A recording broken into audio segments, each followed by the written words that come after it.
ሰው ፊት ያማሩ ስፎችን የሚለብሱ ሰዎች ናቸው እነኚህ ሰዎች። ጥቋቁር ስፎችን የሚያምርት ከተማ ነበር ያ ከተማ። በጣም አምረዋል፣ ዘንጠዋል። ብዙ ሱፍ የለበሱ ሰዎች በጉባኤያቸው አሉ። ግን ጌታ ሲመለከታቸው እርቃናቸውን ነው። የተሰወረ ነገር በፊቱ የለም። ጽድቅን የሚያደርጉ የጽድቅን ልብስ የሚለብሱ ሰዎች በመካከላቸው አልተገኙም። ስለዚህ ራቁታችሁን ናችሁ ይላል። ስለዚህ ራቁታቸውን ደግሞ እንዲያስወግዱ ልብስን ከእኔ ግዙ ነው የሚላቸው። ያ የሚገዛው ልብስ ከጌታ እንጂ ከከተማዋ አይደለም። ስለዚህ ራቁታቸውን የሆኑ ሰዎች ነበሩ። አምስተኛ የነኚህ ሰዎች ችግር ምንድነው ስንል ጌታቸውን እደጅ አድርገው እነሱ ጉባኤ ይሰበስባሉ። እሱ ያለው ውጭ ነው።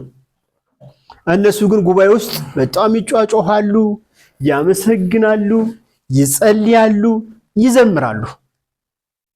ይህ ችግር የእነሱ ችግር ብቻ አልነበር። በነገራችን ላይ ትዝ ይላችኋል ሕዝቅኤል ምዕራፍ 8 ጀምሮ ሕዝቅኤል እኮ እስራኤልን የሚጠይቀው የሚናገረው የሚነቅፋት እርሱ ከመቅደሱ ወጥቶ በተራራ ላይ ተቀምጧል። መንኮራኩር ተራራ ላይ ሄዶ ተቀመጠ ነው የሚለው። መቅደስ ውስጥ መንኮራኩሩ አልነበረም። እነሱ ግን ዕጣን ያጥናሉ፣ ያሸበሽባሉ፣ የአሳፍን መዝሙር ይዘምራሉ፣ ሴቶች ለታሙዝ ያለቅሳሉ በቤተ መቅደስ ውስጥ። ሕዝቅኤልን ያሳየው በቃ እኔ የለውም እነሱ ግን እንዲህ ናቸው ነው የሚለው። የነኝም ሰዎች ትልቁ ችግር ጌታ ያለው ውጪ ነው። እርሱ ውጪ ሆኖ እነሱ ግን ጉባኤ ይመሰርታሉ፣ ጉባኤ ይሰበስባሉ፣ የእግዚአብሔርን ቃል ያወራሉ፣ ያጠናሉ፣ ያነባሉ፣ እርስ በርሳቸው ይጽናናሉ። ግን ጌታ ያለው ውጪ ነው። በጣም የሚያስፈራው ነገር እርሱ ነው። የቤቱ ባለቤት ውጪ ሆኖ እናንተ ቤቱ ለመቆጣጠር ስትሞክሩ እስካስቡት። የቤቱ ባለቤት እኮ የለም፣ ውጪ ነው ያለው። ምክንያቱም አንኳኳለሁ ነው የሚላቸው። ውስጥ ያለ አያንኳኳም፣ ከውጪ ያለ ነው የሚያንኳኳው። እነሆ በደጅህ ቆሜ አንኳኳለሁ። ብዙ ጊዜ ይሄን ስብከተኛ የምንሰማው ጌታን ላላወቁ ሰዎች ነው። ጌታን ላልሰሙ ሰዎች ነው። ወንጌል አልሰሙም ብለን ለምናሰባቸው ሰዎች ነው ይህን ቃል የምንተርከው፣ ይህን ቃል የምንናገረው። ጌታ ግን የሚናገረው የእርሱን ቤተ ክርስቲያን ነው። ከእኔ ውጭ ነው ያለሁት፣ ስለዚህ አንኳኳለሁ፣ ክፈቱ ይላቸዋል። ጌታን ውጭ አድርጎ የሚደረግ መስዋዕትን አስቡት። ምናልባት አስራት ይሰበስባሉ፣ ምናልባት ድሆችን ይመግቡ ይሆናል። በቃ አምልኮ ስርዓቱ ሁሉ እንዳለን ያለው፣ ግን ጌታቸው ውጭ ነው ያለው። ለዚህ ነው አንኳኳለሁ የሚለው። እንግዲህ ምናልባት ዛሬም በጣም ማሰብ የሚገባ ነገር ይመስለኛል። ጌታን ውጪ አድርገን እኛ እየጮህን እንዳይሆን፣ እኛ እያሸበሸብን እንዳይሆን፣ እኛ እየዘመርን እንዳይሆን። እሱ ከሌለ አምልኮ ሁሉ ድምቀት የለውም። ከበሮ ስለተመታ አይደለም፣ ክራር ስለተገረፈ አይደለም፣ ስለተደረደረ አይደለም። ጌታ በመካከላችን ሲኖር ነው አምልኮ ሁሉ ድምቀት ያለው። ተዘላችኋል ምዕራፍ 4 ላይ ዮሐንስ ራእይ ላይ አምልኮ እኮ በሰማይ ድምቀት ነበረው፣ ምድር ሁሉ ተናውጦ ነበረ። ምክንያቱም የታረደውን በግ በመካከላቸው ስለነበረ እርሱን እያዩ ነበር የሚያመልኩት፣ እርሱን እያዩ ነበር የሚሰግዱት። መላእክቱም የሰገዱት እኮ የታረደውን በግ ስላዩት ነው። ታርደሃልና በመካከላቸው የታረደው በግ ነበር። ምናልባት የታረደው በግ ውጭ ሆኖ እኛ እያመለክን ከሆነ አምልኳችን ስኬት የለውም፣ ወደ ሰማይም አያርግም። ምክንያቱም የአምልኳችን መካከለኛ ክፍል ኢየሱስ ስለሆነ፣ የታረደው በግም ስለሆነ፣ የእርሱ መስዋዕትነት ስለሆነ። ይህቺ ቤተክርስቲያን ትልቁ ችግሯ ሰው ነበረ። እርሱን ውጪ አድርጋ እሷ ትሟሟቃለች። ሀብታም ነኝ፣ ባለጸጋ ነኝ፣ የጎደለኝ ነገር የለም ትላለች። ግን ዋናውን አጥተዋለች። ዋናው የለም በመካከሏ። ምናልባት ዛሬም ዋናው በእኛ መካከል ከሌለ አምልኳችን ሁሉ ጥቅም የለውም፣ ስግደታችን ሁሉ ጥቅም የለውም። የምናወጣው እቅድ፣ የምናጸድቀው በጀት ጥቅም የለውም። ዋናው ጌታ በመካከላችን አለው ነው። በቃ ለሕዝቅኤል ላይም የተናገራቸው እስራኤልን ያን ነበረ። በቃ እኔ የለውም በመቅደሱ፣ እነሱ ተሰብስበው ያመልካሉ። እንግዲህ የአሳፍ መዝሙር ዛሬ የምንዘምረው ዝማሬ ነው። ያንን የአሳፍን መዝሙር የሚዘምሩት ግን እሱ የለም። እሱ የሌለበት አምልኮ፣ እሱ የሌለበት መሰጠት፣ እሱ የሌለበት ሽብሸባ ለእግዚአብሔር ምንም ደስ አያሰኘውም። ስለዚህ በተቻለ መጠን መጠንቀቅ የሚገባን ይመስለኛል። ሕዝቅኤል ምዕራፍ 8 ትንቢተ ሕዝቅኤል ምዕራፍ 8 አንድ ቃል ላንብብላችሁ። ቁጥር 6 ላይ የሰው ልጅ ሆይ የሚያደርጉትን ከመቅደሴ ያርቁኝ ዘንድ የእስራኤል ቤት በዚህ የሚያደርጉትን ታላቅ ርኩሰት ታያለህን? ደግሞ ተመልሰህ ከዚህ የበለጠ ታላቅ ርኩሰት ታያለህ አለኝ። ወደ አደባባዩ መግቢያ አመጣኝ። ባየሁም ጊዜ እነሆ በግንብ ውስጥ ፉካ ነበረ። እርሱም የሰው ልጅ ሆይ ግንቡን ንደለው አለኝ። ግንቡንም በነደልኩ ጊዜ መዝጊያ አገኘሁ። እርሱን ግባ፣ በዚያም የሚያደርጉት ክፉን ርኩሰት እይ አለኝ። እኔም ገባው፣ እነሆ በግንቡ ዙሪያ የተንቀሳቃሾችና የርኩሳን አራዊት ምሳሌ የእስራኤል ቤት ጣዖት ሁሉ ተስለው አየሁ ይላል። መቅደስ ውስጥ ነው። በመቅደሱ ፉካ አሳየውና በቃ ገንጥለውና ገባ አለው። ንዶ ሲገባ በውስጥ በኩል እነሱ ስለው የነበረው የጣዖት አምልኮ ነው። ግን መቅደሱ የእግዚአብሔር መቅደስ ነው። ከዛ በታች ስታነቡት በቃ ብሎ እግዚአብሔር ከዚህ በኋላ በዚህ መቅደስ እንደማይገባ ነገራቸው። ምዕራፍ 44 ላይ እንደውም በቃ ከዚህ በኋላ እግዚአብሔር ስለማይገባ ነው ተዘግቷል ይሄ በር ያላቸው። በሰሜኑ በኩል ያስገባበት ምክንያት እሱ ነው። ስለዚህ እነኚህ ሰዎች ያመልካሉ፣ አምልኮ አላቸው። እንደውም ከታች ስትመለከቱት የእንትና ልጆች ምናምን ካህናቱ ነበሩ ነው የሚለው። እነኛ የታወቁ ካህናት ናቸው፣ መስዋዕት የሚያቀርቡ ሰዎች ናቸው። ግን መስዋዕትን እያቀረቡ እግዚአብሔር ግን በመቅደሱ አልነበረም። የክርስትና ትልቁ ኪሳራ ጌታ በሌለበት ስፍራ የሚደረግ አምልኮ ነው። ጌታ በሌለበት ስፍራ የሚደረግ ጩኸት፣ ጌታ በሌለበት ስፍራ የምናደርገው ዝላይ፣ የምናደርገው ሽብሸባ ጥቅም የለውም። ስለዚህ መጀመሪያ የሚገባው ነገር ለነኚህ ሰዎች እንደተነገረው ያስወጡትን ጌታ ማስገባት ነው። ለዚህ ነው አንኳኳለሁ፣ ብትከፍቱልኝ ወደ እናንተ እገባለሁ፣ ከእናንተ ጋር ደግሞ እራት እበላለሁ የሚላቸው። ይህቺ ቤተክርስቲያን ሎዶቅያ ጌታን አውጥታ ነበረ። ጌታ በሌለበት ነበር ህብረት የምታደርገው። ስለዚህ አሁንም ቼክ ማድረግ አለብን። በእውነት መንፈስ ቅዱስ በመካከላችን አለ ወይ? እግዚአብሔር በመካከላችን አለ ወይ? ዛሬስ ጌታ በውጭ ሆኖ ነው የሚያንኳኳው? ዛሬስ ክፈቱልኝ እያላችሁ ነው ያለው? በጣም ቼክ መደረግ የሚገባው ይመስለኛል። ምክንያቱም ጌታ ከሌለ በመካከላችን አምልኳችን ሁሉ ስርዓት መፈጸም ብቻ ነው የሚሆነው። የእስራኤል ትልቁ ችግሩ እሱ ነበር። ስርዓት ይፈጽማሉ፣ ግን እግዚአብሔር አልነበረም። ስለዚህ እግዚአብሔር ባለበት ስፍራ እኛም እንድንኖር ጌታ መስዋዕታችንን እንዲቀበል ለሚያንኳኳው ጌታ በር መክፈት ያስፈልጋል። እንግዲህ ከዚህ ትምህርት ምንድነው ለእኛ የሚቀርልን ነገር? ጌታ ለእያንዳንዳችን ሊለን የሚፈልገው ነገር ምንድነው? እሱን ከማየት በፊት ግን አንድ ሶስት ነገሮችን ላንሳ። የተሰጣቸው ምክር በጣም አስፈላጊ ምክር ስለሆነ የመጀመሪያው የሚላቸው ነገር ምንድነው? የምወዳቸውን እገስጻለሁ። በነገራችን ላይ ጌታ የሚገስጸው የሚጠላውን አይደለም፣ የሚወደውን ነው። እንዲመለስ የሚፈልገውን ነው። እነኚህ ሰዎች ምንም ቢያስወጡት፣ ምንም የበር እልገንትን ለብ ያሉ ቢሆኑ ጌታ ይወዳቸው ነበረ። ለዚህ ነው የምገስጻችሁ፣ ምክንያቱም ስለምወዳችሁ። ዛሬ ጌታ መልእክት ሲያመጣ ዋናው ዓላማ ስለሚወደን ነው። እኛን ለማስጨነቅ አይደለም። በሰው ፊት እኛን ለማሳየት ለማስጠላላት አይደለም። የእኛን ኃጢአት በሰው ፊት ለመግለጥ አይደለም። ስለሚወደን ነው ጌታ የሚገስጸን። አባት የሚወደው ልጁን ነው የሚቀጣው፣ የማይወደው ልጅን አይቀጣውም። የሚቀጣ ልጅ ደግሞ በአባቱ የተወደደ ነው። ስለዚህ ጌታ የሚገስጻቸው እነኚህ ሰዎች ስለሚወዳቸው ነው። የምወዳቸውን እገስጻለሁ ይላቸዋል። ሁለተኛ ንስሐ እንዲገቡና እንዲመለሱ ነው። እንዲጠፉበት ጌታ አይፈልግም። ንስሐ እንድትገቡ እንድትመለሱ እነግራችኋለሁ የሚላቸው 19 ቁጥር ላይ ንስሐ ገብተው እንዲመለሱ። ሶስተኛ ከእነርሱ ጋር እራት መብላት ጌታ ይፈልጋል። ትዝ ይላችኋል ኢየሱስ ያችን እራት አንስቶ ከነገራቸው በኋላ ለደቀ መዛሙርቱ ከዚህ በኋላ ከዚህ ምግብ አልበላም ቤት እበላለሁ የሚለው ዋልኛው በዛኛው ዘመን ጌታ መብላት ይፈልጋል ከኛ ጋር። ያኔ ከኛ ጋር እንዲበላ ዛሬ በር ከፍተን ማስገባት ለኛ ይጠብቅብናል። እነኚህ ሰዎችን ጌታ ከእነርሱ ጋር እራት ለመብላት ነው የሚናገራቸው፣ ተመለሱ የሚላቸው። ስለዚህ ዛሬ ለኛ ምንድነው የሚያስፈልገን ነገር ምንድነው? ትምህርቱ ስንል የመጀመሪያው ተቀላቅለን ከሆነ እንለይ። ተቀላቅለን ከሆነ እንለይ። ምናልባት ቸርች ስንመጣ መንፈሳዊ፣ ዓለም ውስጥ ስንገባ ደግሞ ዓለማዊ የምንሆን ከሆነ የተቀላቀለ ህይወት ነው።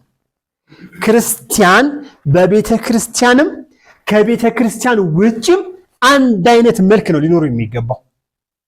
ትዝ ይላችኋል ጳውሎስ እዛ ምዕራፍ 21 አካባቢ ወደ ንጉሡ አግሪፓ አቀረቡት እና ሲያቀርቡት እንግዲህ ንጉሥ ፊት ነው የቀረበው፣ ግን ሊያወራ ጀመረ ወንጌልን እና አግሪፓ እንደ ጳውሎስ ክርስቲያን ልታደርገኝ ነው እንዲያለው፣ ከዚህ ከመከራ ውጭ አንተን ብቻ ደግሞ በቃ ክርስቲያን እንደሆነ እፈልጋለሁ።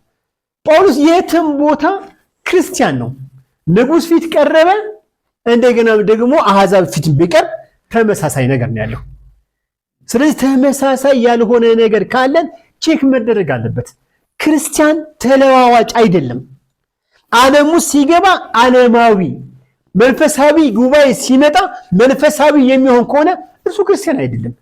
የተደባለቀ ህይወት ነው። የተደባለቀ ህይወት ደግሞ እግዚአብሔርን ደስ አያሰኝም። ስለዚህ እግዚአብሔር የሚፈልገው ነገር ምንድነው? እንድንለይ ነው። የተደባለቀ ነገር ካለን ቼክ አድርጉት። ምናልባት እግዚአብሔር ዛሬ በማለዳ የሚነግረን ስለሚወደን ነው። ቅድም እንዳየነው የሚገስጸን ስለሚወደን ነው። የተደባለቀ ነገር ካለን መለየት ያስፈልጋል። ሴም መድረክ ላይ ቆሞ ሲሰብክና ስራ ቦታ የተለያየ ከሆነ መስተካከል አለበት። ጌታ የሚለው ሴምን እሱን ነው፣ ተስተካከል። ምክንያቱም ስራ ቦታም እዚህ ቦታ ላይ ተመሳሳይ ነው። በነገራችን ላይ ጌታ የትም ቦታ ያያል። በመቅደስ ብቻ አይደለም ጌታ የሚመለከተው፣ የትም ቦታ። ለእስራኤል ነው አይደል ወደ መቅደሱ ዞራችሁ የተባለው፣ ለእኛ ግን መንፈስ ነው ተብለናል። የሚሰግዱት በእምነትና በመንፈስ ነው ተብለናል። መንፈስ ደግሞ በስፍራ አይወሰንም። የትም ቦታ ጌታ አለ። በክላስ ውስጥ ጌታ አለ። በስራ ቦታ ላይ ጌታ አለ። በታክሲ ውስጥ ጌታ አለ። በየትኛውም እንቅስቃሴያችን ጌታ አለ። ስለዚህ የተደባለቀ ህይወት ካለ እሱን እንለይ። ምናልባት ወንድሞቻችን እንዳያዝኑ እያልን ትንሽ ፉት ምንል ከሆነ እናስወግድ። እውነት ጌታ ከሚያዝን ወንድሞቻችን ቢያዝኑ ይቀላል። ስለዚህ ጌታ የሚለን ነገር ምንድነው? ከተደባለቀ ህይወት ውጡ። ሉቃስ ወንጌል ምዕራፍ 13 ቁጥር 24 ላይ ሉቃስ ወንጌል ምዕራፍ 13 ቁጥር 24 ላይ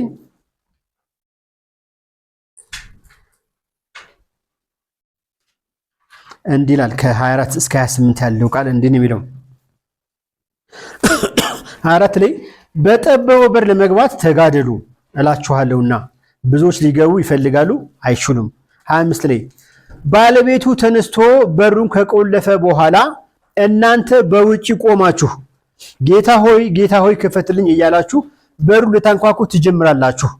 እርሱ መልሶ ከወዴት እንደሆናችሁ አላውቃችሁም ይላችኋል።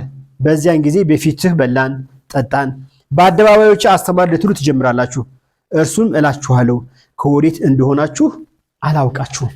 እንግዲህ እነኚህ ሰዎች በአጭሩ የአገልጋዮች ህይወት ነው። አገልጋዮች ናቸው። ወንጌልን ያስተምራሉ፣ በአደባባዩ የእግዚአብሔርን ቃል ይናገራሉ። ነገር ግን ንጉሱ በመጣ ጊዜ እነሱ በደጅ ነበሩ። በሩ ተዘጋ። ከዛ አንኳኩተው ጌታ ሆይ እንግባ ምንድነው አላውቃችሁም አላቸው። እንዴ በፊትህ እኮ ስንበላ ነበረ፣ በፊትህ እኮ ስንጠርጣ ነበረ፣ በፊትህ እኮ ስንዘምር ነበር፣ ስንሰብክ ነበረ። ዲታን ያላቃችሁ። ስለዚህ ልብ ያለ የተቀላቀለ ህይወትን ልክ ይሄ ነው ምሳሌው። መጨረሻው የሚሆነው ልክ እንደዚህ ነው። ጌታ ከተቀላቀለ ነገር እንድንወጣ ይፈልጋል። በፊቱ አገልግለን አክሊላችንን እንቀበል።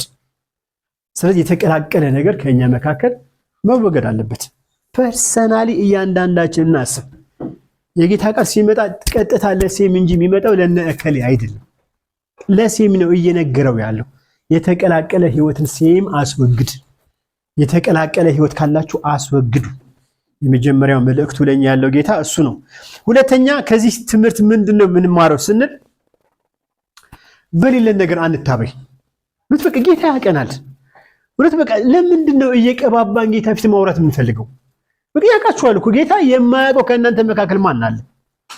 መጽሐፍ እኮ የሚለው ስለ ሰው እንዲነግሩት አይገባም ነበረ። ምክንያቱም በሰው ልብ ውስጥ ያለውን ነገር ያቀነብል ያለው ዮሐንስ ወንጌል ምዕራፍ 2 ላይ ጌታ ያቀናል። በቃ አንቀባባ፣ ወንድሜ እህቴ፣ የጌታ ልጅ ምናምን እየተባለ አንቀባባ። በቃ በጌታ ፊት እውነተኞች እንሁን፣ በማንም ፊት አይደለም። የሚያዩ የጌታ አይኖች ዕለት ዕለት ይመረምሩናል፣ ዕለት ዕለት ያዩናል። ስለዚህ በጌታ ፊት በታማኝነት እንመላለስ። በሰው ፊት አይደለም። በነገራችን ላይ ብዙ ጊዜ ብየዋለሁ፣ ሚስቴ የምታቀኝ የቤት ስጋ ብቻ ነው አይደል? እንኳን 100 ኪሎ ሜትር ርቄ አይደለም 50 ሜትር ሬዲየስ ውስጥ ሚስቴ አታየኝም። ጌታ ግን የትም ቦታ ያየኛል፣ የትም ቦታ ይመለከተኛል። በቃ ከሚስቴ ርቄ ሲሄድ ሚስቴ የምታምነኝ ጌታ ከእርሱ ጋር ነው ብላ ነው፣ ጌታን ይፈራል ብላ ነው የምታምነኝ እንጂ ምን ዋስትና አላት? ምንድነው ጋራንቲዋ? እንኳን ሚስቴ አይደለም እኔ ስለኔ ህይወት ጋራንቲ የለኝም። በቃ ምን አውቀዋለሁ፣ አንድ ቀን ሊስት ይችላል፣ ግን ጌታን አምኜ ነው የምወጣው። ስለዚህ በሚያዩኝ በጌታ አይኖች ፊት ታማኞች እንሁን። አክሊል መቀበል ትፈልጋላችሁ? ታማኝ ሁኑ። መሾም ትፈልጋላችሁ? ታማኝ ሁኑ። ከእሱ ጋር መንግስት ትፈልጋላችሁ? ታማኝ ሁኑ። እኔ በዙፋን ላይ እንደተቀመጥኩ እናንተም በዙፋን እንድትቀመጡ ነው የሚላቸው እነዚህ የደከሙ ክርስቲያኖችን። ዛሬም ጌታ በዙፋን ላይ እንድንቀመጥ ይፈልጋል። ስለዚህ ታማኝ እንሁን፣ የትም ቦታ ታማኝ ሁኑ። እውነት ክርስቲያን እኮ ሁል ጊዜ የሚፈለገው ታማኝ ስለሆነ ነው። ታማኝ ካልሆነ ማንም ክርስቲያንን አይፈልግም። ማንም ከእናንተ እነ ከሌ ይባላል። ስለዚህ ታማኞች እንሁን። ሶስተኛ ምናልባት ማየት አቁማችሁ ከሆነ ጌታን ያገኛችሁ ዘመን ትዝ ይላችኋል። በህልማችሁ የሚታያችሁ ጌታ ነው። በመንገዳችሁ የሚታያችሁ ጌታ ነው። ስታወሩ የሚታያችሁ ጌታ ነው። ሻይ ስትጠጡ የሚታያችሁ ጌታ ነው። ከዚህ የተነሳ ለሰዎች ሩሩ ነበርን። ማንም እንዲሞት አንፈልግም ነበረ። እኔ እናንተን አላውቅም፣ እኔ ግን እንዲህ ነበርኩኝ። በቃ ለምንድን ነው ሰው ሲኦል የሚገባው ይጨነቅ ነበረ። አሁን ግን አይኖች እንደሱ ማየት አቁመዋል። ምናልባት እንደ እኔ አይኖቻችሁ ማየት ያቆሙ ሰዎች ካላችሁ፣ የፈዘዘ ነገር ያላችሁ ሰዎች ካላችሁ ከጌታ እኩል እንግዛ። አይኖቻችንን ጌታ ማስተካከል ይችላል፣ ማብራት ይችላል። ትዝ ይላችኋል ዮሐንስ ወንጌል ምዕራፍ 9 ላይ ያ አይነ ስውር ሰውዬ ከልጅነቱ ጀምሮ አይቶ አያውቅም ነው የሚለው መጽሐፍ። ጌታ በጭቃ ቀባው። የሚኮሰኩስ ነገር ነው ሲቀባ፣ ግን ጠርቶ ተመለከተ። ዛሬም ጌታ መቀባት ይችላል፣ ማብራት ይችላል። ስለዚህ ኩልን ከጌታ እንግዛ። በቃ ንገሩት፣ ጌታ ሆይ ማየት አልቻልኩም በሉት። እውነት በቃ ከሞትም በኋላ ነው ኢየሱስን የምናየው። ሁሌ ነው በቃ ጌታ ሆይ ሳላይክ መምጣት አልፈልግም። አውቃለሁ ስንሄድ እናየዋለን፣ በዙፋን ላይ ያለውን አንድ ቀን እንመለከተዋለን። ግን አትቀኑ ሰዎች ኢየሱስን አየው ሲሏችሁ ምን አለበት ብናየው? ስለዚህ አይኖቻችንን አብራ ማለት ያስፈልጋል ማለት ነው። ስለዚህ አይኖቻችንን እንዲበሩ ከኛ የሚጠበቅ ነገር ነው። ሶስተኛ እርቃናችንን እንዳንታይ እንፍራ። የለበስን እየመሰለን በጣም ጥሩ ጸላዮች፣ ጥሩ ዘማሪዎች፣ ጥሩ ሰባኪያን፣ ጥሩ የፈውስ አገልጋዮች፣ ጥሩ መስካሪዎች ሆነን ለእኛ ጌታ ሲመለከትን ግን ራቆታቸውን ያሉ ሰዎች እንዳንባል። በቃ ጌታ ለሚያየው ነገር እንጨነቅ። በቃ እሱ እናንተን ያውቃችኋል እኮ አይደለም? በቃ ለሚያቀን ጌታ እንጨነቅ። በእሱ ፊት ራቆታችንን እንዳንሆን እንጨነቅ። የኔ ልጅ እኔ ፊት ራቆቷን አትሆንም። ምንም አባቷ ቢሆን እናቷን ትፈልጋለች። ከእናቷ ጋር ግን ብዙም ችግር የለባትም። ወንዱ ደግሞ የተቃራኒ ነው። ማንም ምንም እንዲለው አይፈልግም። ዳዲና ገባ ይላል። እሱ እኔ ፊት እንኳን አይፈሩም እነሱ። ልጅት ሴቷ ትፈራለች። በጌታ ፊት እርቃን መታየት እንዴት እንደሚያስፈራ አስቡት። በሰው ፊት አይደለም። በቃኛ በጣም በጽድቅ ራሳችንን ክበን ጌታ ሲመለከተን ግን ራቆታችንን ብንሆን ምን ይጠቅመናል? ስለዚህ በጌታ ፊት እርቃናችንን እንዳንሆን ጥንቃቄ ያስፈልጋል። እርቃናችንን ከሆነ ደግሞ ነገር ግለጡለት፣ ግዴላችሁ ጌታዬ በቃ በዚህ ነገር ላይ እኔ ደክሜያለሁ፣ በዚህ ነገር ላይ አቅም አጥቻለሁ፣ በዚህ ነገር ላይ ራቆቴን ነው ያለሁት። በቃ ጌታ ልብስ ይሰጣል። የጸጋ ልብስ የሚያለብስ ጌታ ነው፣ ማንም አይደለም። ለወደቀው አዳም እንኳን የመጀመሪያ ልብስ የሰጠው እሱ ነው፣ ማንም አይደለም። ዛሬም ጌታ ጸጋን የሚሰጥ ነው፣ ልብስን የሚሰጥ ነው። ከእኔ ግዙ ነው የሚለው። ስለዚህ ልብስን የሚሰጥ ጌታ ስለሆነ ለጌታ የመጨረሻው ያስወጣነውን ጌታ እናስገባው። ምናልባት ቅድምም ብያለሁ ጌታ ውጭ ሆኖ ከሆነ የሚያንኳኳው ልባችሁን ስሙት። በቃ ጌታ እርምጃው ይሰማችኋል። የጌታ ማንኳኳቱ ይሰማችኋል። ልባችሁ ላይ የእርሱ ድምፅ እየተሰማችሁ ነው ያለው። የሚሰማችሁ ከሆነ ክፈቱለት። ጌታን አስገቡት በውስጣችሁ። ያ የልጅነታችን እምነት ይሻለናል። በነገራችን ላይ ይሄ በእውቀት ተሞልተን ጌታን ካጣንበት ይልቅ ያ የልጅነታችን በቃ የሚያስለቅሰን ያ ፍቅር የሚያስነባን ያ ፍቅር ይሻለናል። ዛሬም ጌታ ለእያንዳንዳችን በልባችን ቆሞ ያንኳኳል። ይሄን የመጽሐፍ ቃል ለአሕዛብ አትናገሩት፣ ለእኛ ነው ጌታ እየነገረን ያለው። ክፈቱልኝ ልግባ፣ ከእናንተ ጋር እራት መብላት እፈልጋለሁ ይላል። አስቡት፣ የምትወዱትና የምታከብሩት ሰው በድንገት ደውሉላችሁ ዛሬ ከእናንተ ጋር እራት እበላለሁ ይላችሁ። ምን አይነት ስሜት የሚሰማችሁ? መቼም ሙሉ ቀን ነው የምንዘጋጀው። ይሄ ልብስ ይሻላል፣ ይሄኛው ልብስ ይሻላል፣ ይሄ ጫማ ይሻላል፣ ፀጉራችንን መሰራት፣ ብዙ ነገር ከምትወዱት ጋር ለመብላት ስለምትወጡ። የመጀመሪያ ቀን ከባለቤቴ ጋር ስበላ የተሰማኝ ስሜት አውቀዋለሁ። እና በቀደም ይዣቸው ወጣውና እራት በላን አጋጣሚ። እና ስንመለስ የነገረችኝ ነገር ያ የመጀመሪያ ቀን እኮ የተሰማኝ ደስታ ነው ዛሬ የሚያየሁት አለች። ለካ ደስ ይላል ከምትወዱት ጋር እራት መብላት። ውዳችን ከእኛ ጋር እራት መብላት ይፈልጋል። ውዳችን እቅፍ የሚያደርገን ውዳችን፣ ስለ እኛ መስዋዕት የሆነ ውዳችን፣ በበራችን ላይ ቆሞ የሚያንኳኳው ውዳችን ከእኛ ጋር እራት መብላት ይፈልጋል። እስኪ የእራት ልብስ ለጌታ አዘጋጁ። በቃ በፊቱ የእራት ልብስ እስኪ ይኖራችሁ። ራቆታችሁን አትሂዱ። እውነት እራት ተጋብዞ ራቆትን የሚሄድ በእኛ መካከል ማንም የለም አይደል? እንዲህ ህይወት ደክኛል። እራት ለመብላት ሄዶ ራቆትን የሚሄድ ሰው የለም። ቢያንስ ታጥቦ ተኩሎ ልብሱን ተኩሶ ንጹህ ሆኖ ነው የሚሄደው። ኢየሱስ ከእናንተ ጋር እራት መብላት ይፈልጋል። ለዚህ ነው የሚያንኳኳው። ከእናንተ ጋር እራት መብላት ይፈልጋል ነው የሚለው።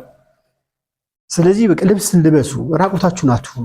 ጌታ ከእናንተ ጋር እራት መብላት ይፈልጋል። ምናልባት በዚህ ደቂቃ በዓለም ላይ የታወቀው አንዱ ሰውዬ ደውሎ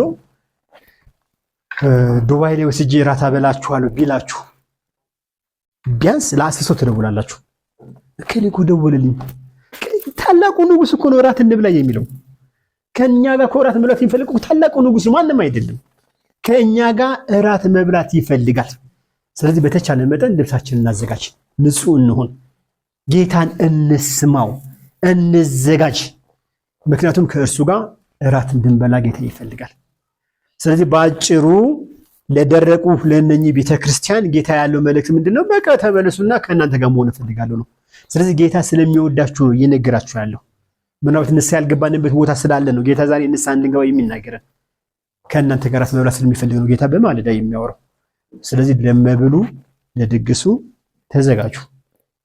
ያለ ገንዘብ ያለ ብር እግዚአብሔር ድግስን አዘጋጅቶላችኋል። ስለዚህ ያችን ለመብላት ራሳችንን ሬዲ እንድናደርግ ጌታ ይርዳን። ተባረኩ። መልካም ጊዜ። እኛ ግን የተሰቀለውን ክርስቶስን እንሰብካለን። እኛ ግን በድል ያረገው